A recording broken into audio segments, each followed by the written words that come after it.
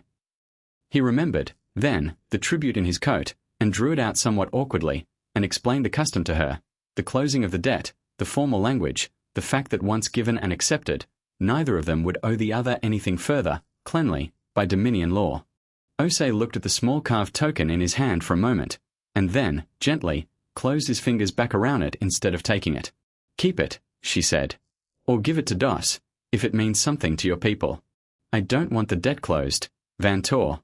I don't think I ever wanted it open in the first place." "Then what would you have instead?" She thought about it, and reached into her own jacket, and pulled out a small, worn printed photograph. The kind humans still carried sometimes, she told him once, precisely because it couldn't be deleted by accident, of herself and two strangers standing dripping and grinning on a riverbank, water still rising visibly behind them. "This is from the flood, back home. Those two, I pulled out of the water. Never saw either of them again after that week. Don't know what happened to them, don't need to. I keep it because it reminds me it's worth doing even when you never find out how the story ends for the other person." She held it out to him. "That's the only kind of tribute we really have. Just something to remember it by. No debt attached. We don't really have a word for what we are to each other after something like that, either. Closest one I've got is friend, and even that undersells it a little." Van Tor took the photograph carefully, turning it over once in his hands, and found he did not have a Kethri word for it either, and decided, standing there, that he did not need one yet. Some things, apparently, could simply be kept and understood later, and that would have to be enough for now. Van Tor Ale stood in the gallery a long while after she'd gone, holding a cup of something bitter he was beginning, against all expectation, to like, and a photograph of two strangers he would never meet, and thought about a ledger with only one line in it, and a brother who had known his face for 9 years before either of them had said so out loud, and a species that had, apparently, built an entire civilization on the simple, radical, unbalanced habit of showing up for whoever needed them. Whether or not the bill was ever going to be paid back. He did not think the galaxy had finished learning what that habit cost, or what it was worth. He thought, standing there, that it had only just begun.